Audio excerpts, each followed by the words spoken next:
As an artist, it's very important to have a lot of surface space to work on. Hello Doodlebugs, it's Mary. Welcome to the studio. This is just a monthly checkup as to where you're at, checking in on your art this month, my art this month, because I do feel as a professional creative human, it's helpful to hear from other people and their stories. It feels great to be back. I did a brief hiatus, which was super helpful. I just needed some time to figure out, what it is I want to do. What are my priorities? Why? I was at Playlist Live a couple weeks ago and was it a couple weeks ago? God, it flies so fast. So at Playlist Live, we were doing a meet and greet, and I met a couple of wonderful young fans who asked the most profound question: what my favorite color is and why. Why? Why is your favorite color? They also asked about my favorite shape. My favorite color is green. Why? Because it's calming. It reminds me of looking out my bedroom window growing up where it's just green trees. Green is the color of plants coming up for the very first time. Oh, plant update. Guess who's not dead yet? It just needs a little cosmetic work trimming away the dead leaves, but otherwise it's doing fine, everyone. Get out of here, rascal. So this question really got me thinking about the whys of things, because you always get asked, what's your favorite? Who's the most inspirational artist to you? But really, I think the why part of the question is far more important. Green means nothing. Green is just a sound that comes out of my mouth to indicate a color. The why green is my favorite color. Why do I make videos? Why do I want to make art videos? Why? Why? I still haven't come up with a clear answer. Hey, let's answer some mail. Okay, I was gonna do some Q&A and I pulled some questions, but I think I'm gonna save those for next month. So if you have any questions that you wanna leave in the comments, do that and I will just do a rapid fire Q&A in the next studio video. But for now, I got some IRL human mail on pulp. This is an envelope. It was delivered to my P.O. box by the US Postal Service, and it's from Cassandra, or Cassandra. So, ooh, this is pretty. Glittery gold raindrops on blue.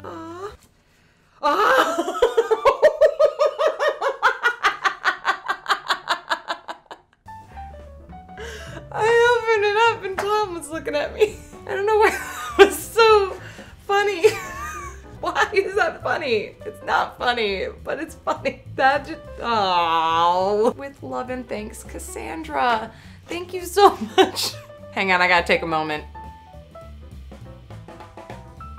If you do want to send me anything, my P.O. box is on my website in the contact area, but don't feel like you need to send me things. Let's move on to your art this month. The April challenge was Dream. This is what I made. It's a watercolor painting on watercolor paper. I wanted to do something that was surreal and playing with a lot of negative space. Did a bunch of sketches beforehand to try and figure out what exactly that was gonna be. I love the imagery of a person with the ideas literally exploding from their head. And as I went on and was making it and doodling it, I realized that I wanted to have a mirror version of the dreamer. So that's my take on Dream.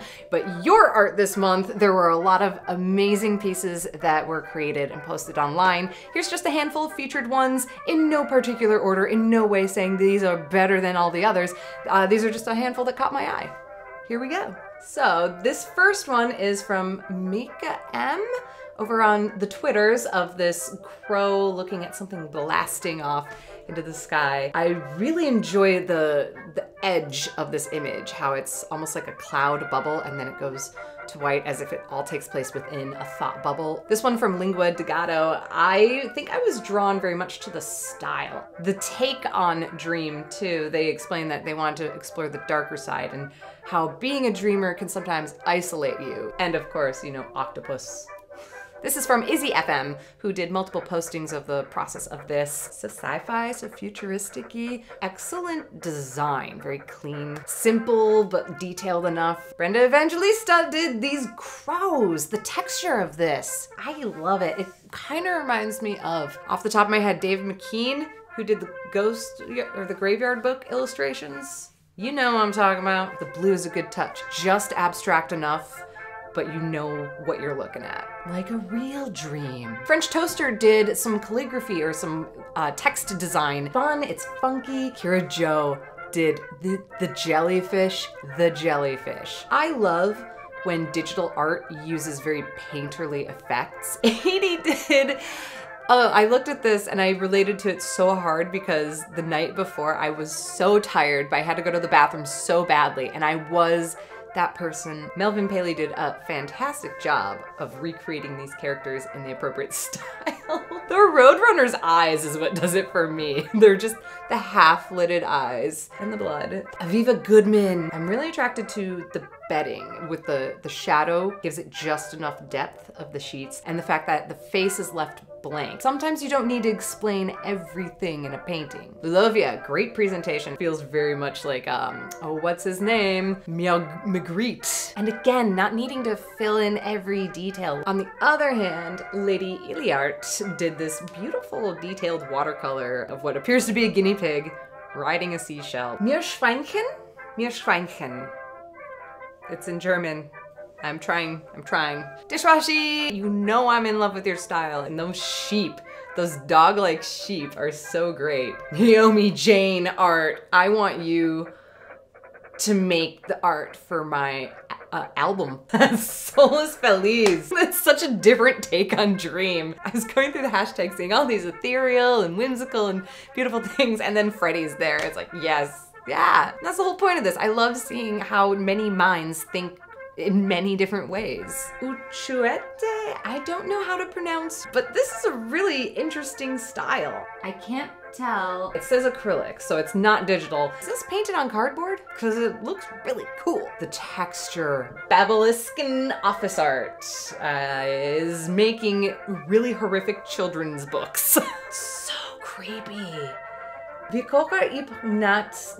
I cannot read. I would read this book to my niece long before she's old enough. And that's your art this month. Like I said, it's only a handful of what was made. If you want to see more, go to Twitter or Instagram, hashtag YATM, see what folks are doing. If you want to participate in your art this month, the theme of May is all good things. The deadline will be May 29th. So if you want to create something that the theme inspires, literally interpreting the theme, or if it brings up a memory of a memory of a memory, like go for that. There's no wrong way to do it. So whatever you make, you can take a picture and post it on Twitter or Instagram, hashtag it YATM. If you want to be really sure I see it, you can tag me in it as well at Mary Doodles. And next month I will do another studio video featuring your work.